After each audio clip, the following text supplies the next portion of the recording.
Hey folks, how we doing today? It's me again, Shannon Fox here, Devoted Patriots 2 channel, and I have got a great video clip here for you. As a matter of fact, I've got several video clips here for you.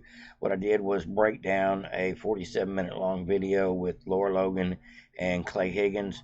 Lots of explosive information, first time out information from Clay Higgins, some things he has been privy to involving digital surveillance and things involving the Capitol. I'll save the best for last on this, so stick around. It will be a little bit of a long video, folks, but originally 47 minutes long. I cut it down into 15 minutes of the best information on the video. Trying to provide a great service here for you folks. YouTube doesn't like it for copyright's sake and things.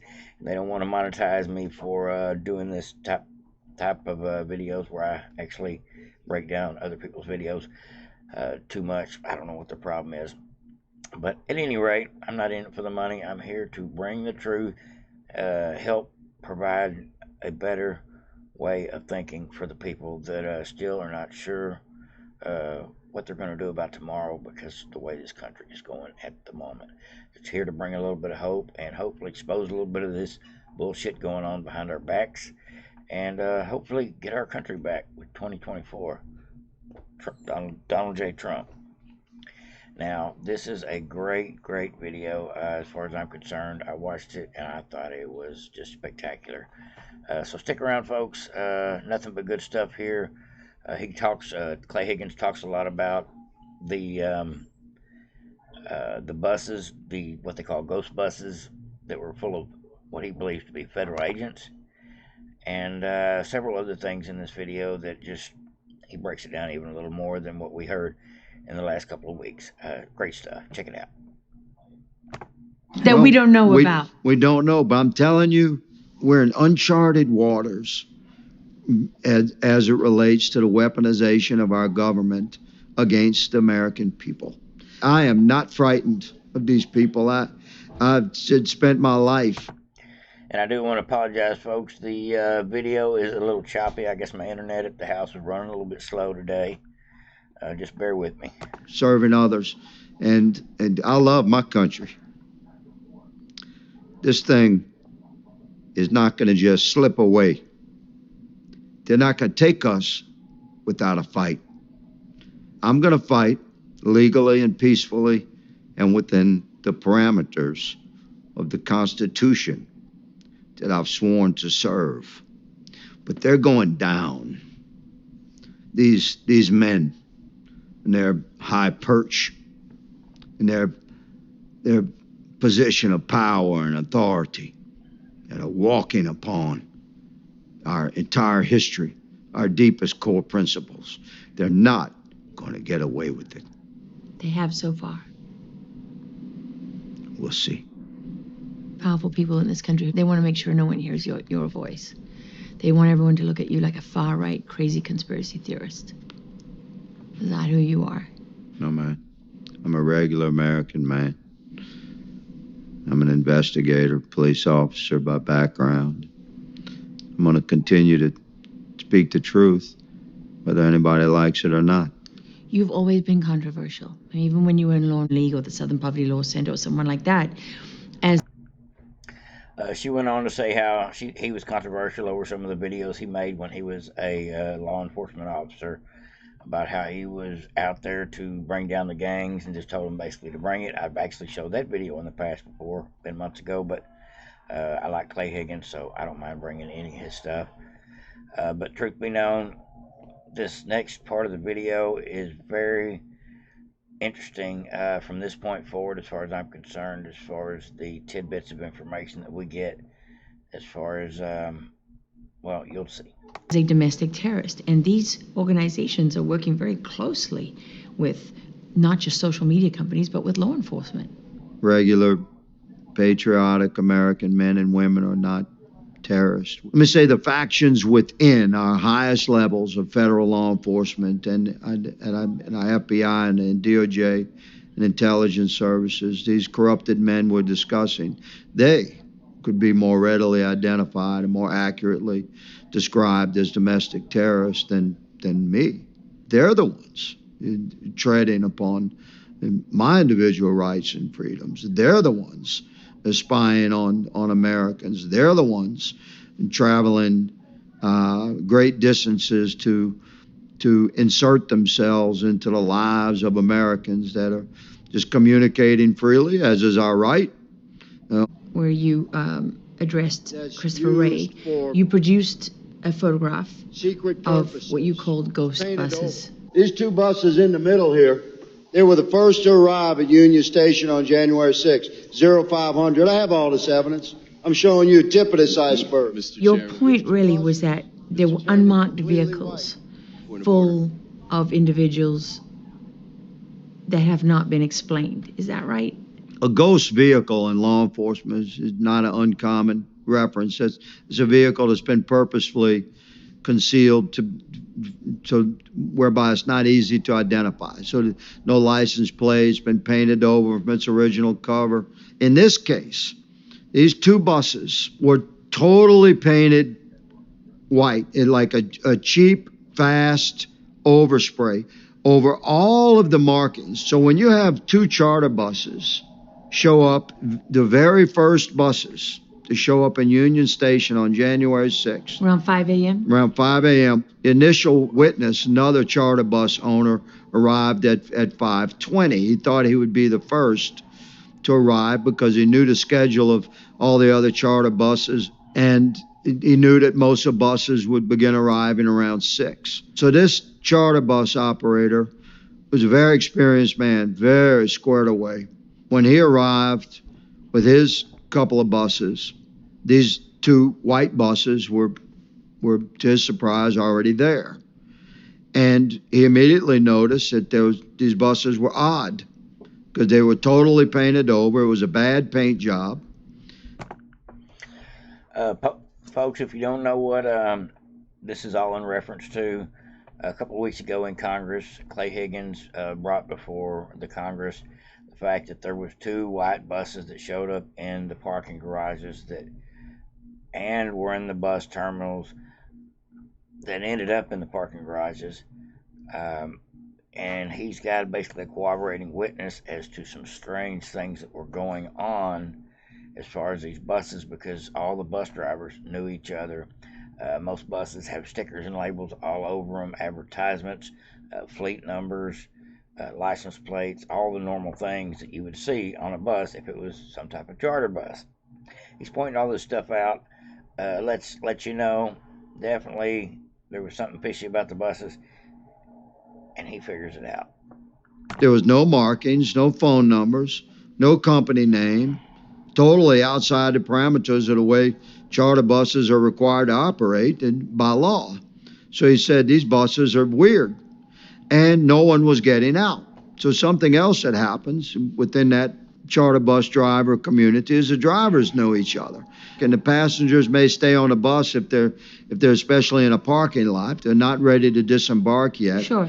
The passengers might stay on a bus, but the bus drivers get off and they talk to each other. They talk to the other bus drivers. So there are things that happen normally that the absence of that happening was odd. So he was suspicious enough of these buses as a professional that he collected some digital evidence of those buses, and then estimated with him and other eyewitnesses between 40 and 50 guys that they described as Trump supporters. They all disembarked from the bus and they gathered in front of the two buses, and they had like some kind of discussion, a briefing, like the way a military leader would address his troops. Yeah, they call it a huddle. And then they together went to the escalators and up in the Union Station and were gone. And they were all men. They were all. Now, this is really interesting because if they went into Union Station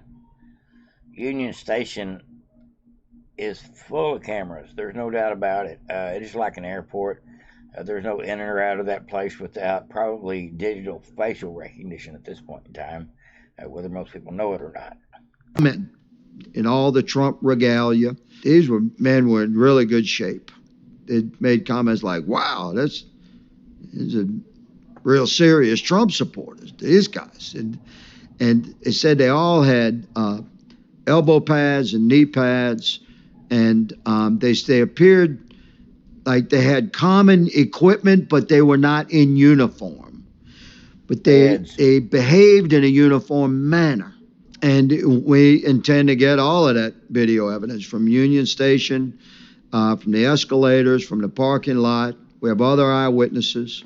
Much to the chagrin of everybody that was in those buses and everyone who commanded them to be there, we've identified one of those buses.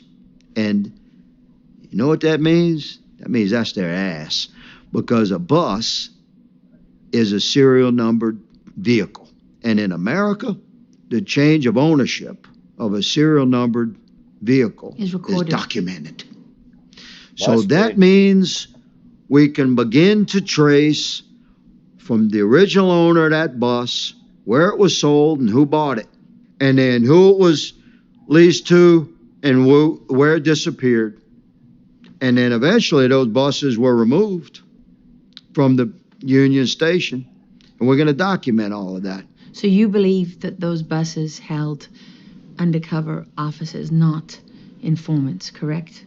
I feel very, very confident that everybody that was on those two buses were FBI assets. And I have a high degree of belief that they were actual FBI agents. And I'm sorry to say, ma'am, my objective conclusion is that senior officials at the FBI were deeply involved there. You had a combination of FBI confidential informants, either registered, unregistered, or a volunteer informant, or actual FBI agents, depending upon the group and how significant the group was. Like the agents inserted and say that the Proud Boys groups that were going to come to D.C., those are most probably actual FBI agents, whereas some random Facebook group of patriots from Arizona or something was most likely an informant. So it would still fall under the umbrella of an FBI asset if they were communicating with the FBI, data that they were harvesting and information that they were recording and delivering to the FBI, screenshots of text chats or actual recordings of phone calls, things like that they were delivering to the FBI. All part of the web of surveillance of the American people. What have you seen? What can you tell us about it? I know you can't get ahead of everything. I know there's limitations on some of this, but can you tell us anything?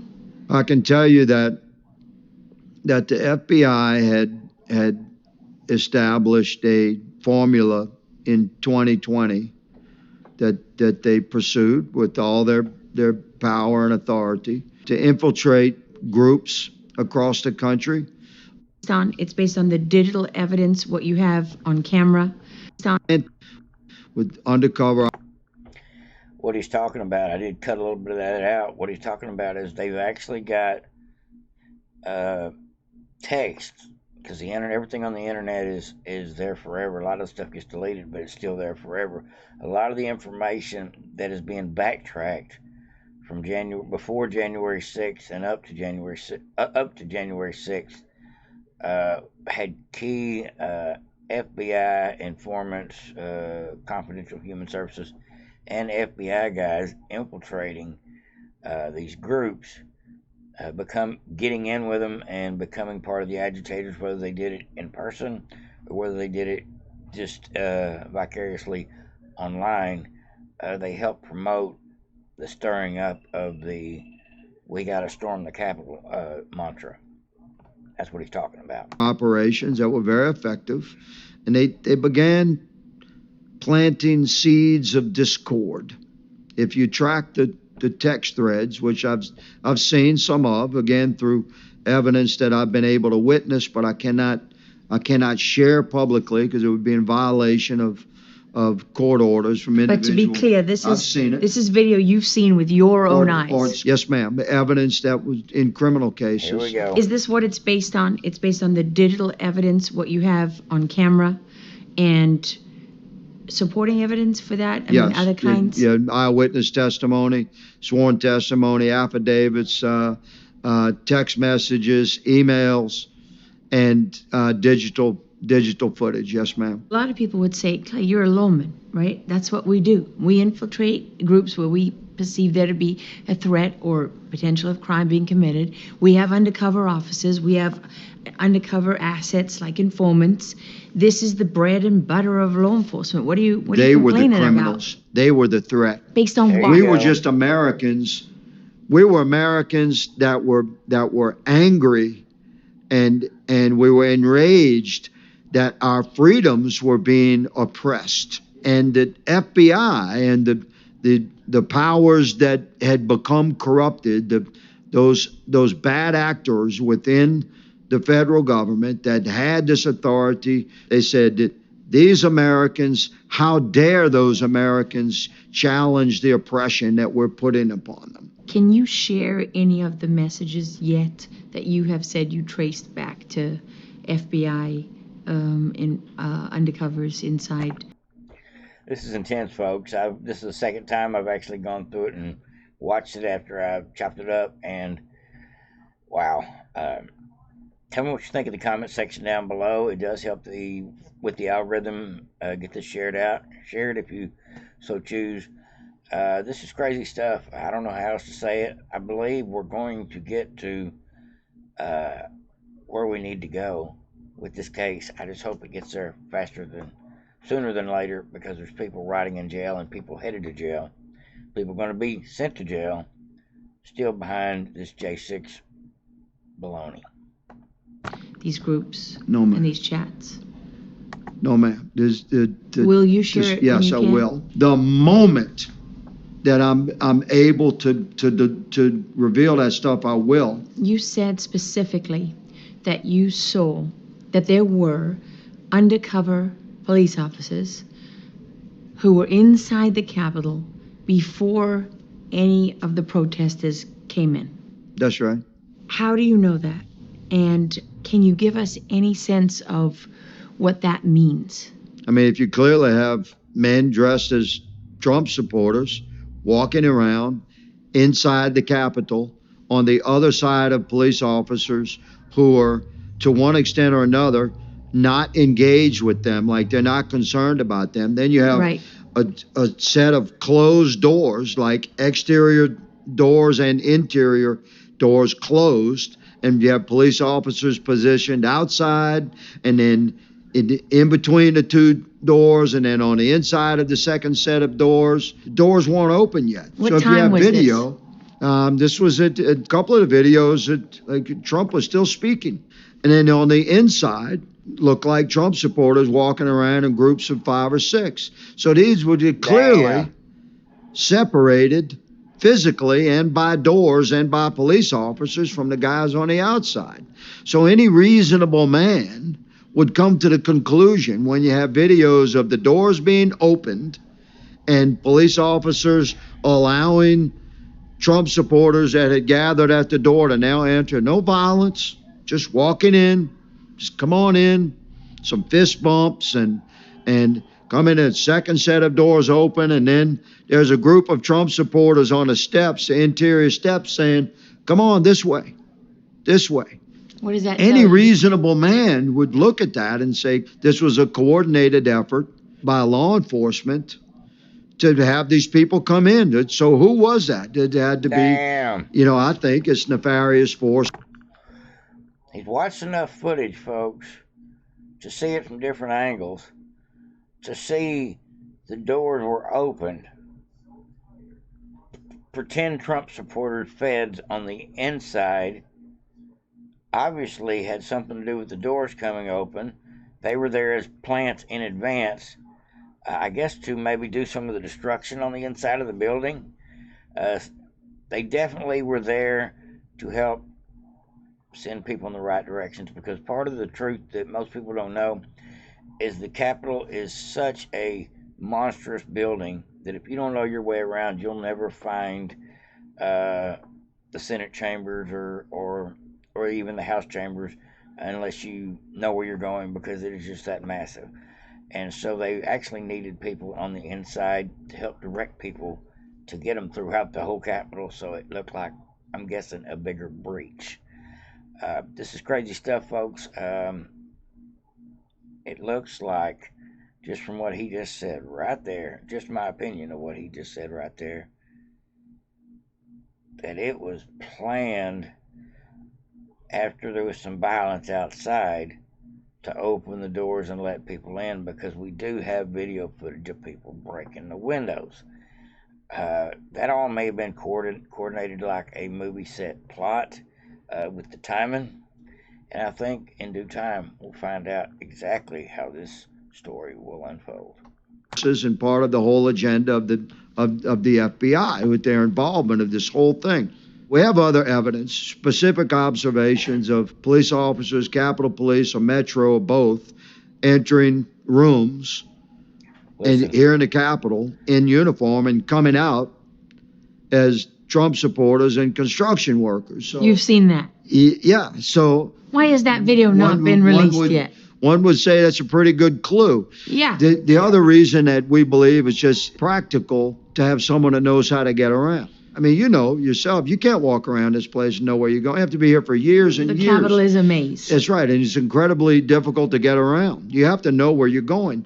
So you had to have people that were very familiar with the Capitol itself in order to lead some random groups of citizens that have come from every corner of the country, in many cases never been to D.C. before, much less walked around in the Capitol. So it just makes sense that the Trump supporters that were leading the way and were clearly already inside the Capitol before the doors were open were working in coordination with the FBI agents and assets that were embedded into the crowd.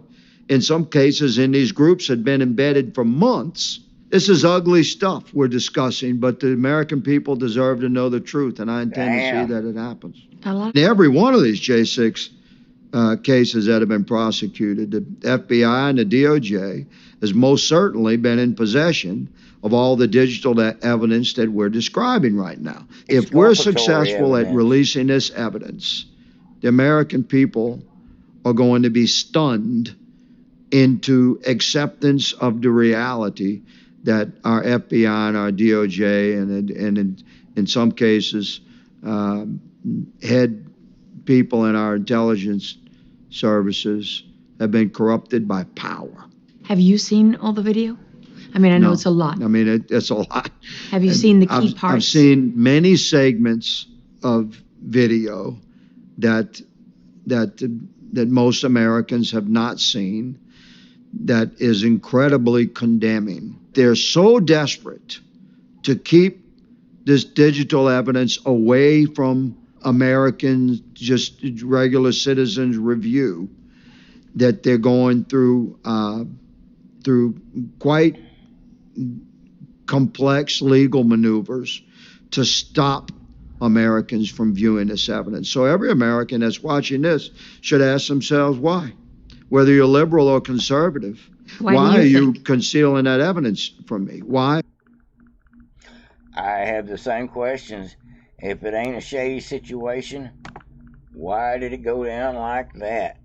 That's the real deal, folks. Like, subscribe, and share if you haven't already. Sometimes now I put out videos in the morning of the sunrise. Sometimes I put out videos now, shorts of things we do at work. Occasionally we do aerial lifts on boom trucks, and sometimes that's pretty crazy. Trucks end up on two wheels or one wheel, trying to maintain weight with these lifts, but that's a whole nother story. But come check out the whole channel if you haven't before. Come over to hit the little Devoted Pictures 2 icon and go check out all my videos. You probably missed some.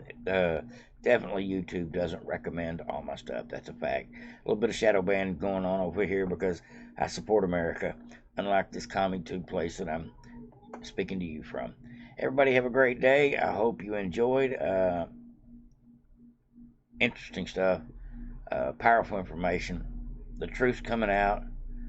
The J6ers will be vindicated, and we will get some resolution out of this. It may take till Trump gets back in there, but maybe by then we'll have all our ducks in a row from people like the great Logan and Clay Higgins.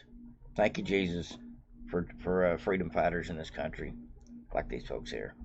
Everybody have a great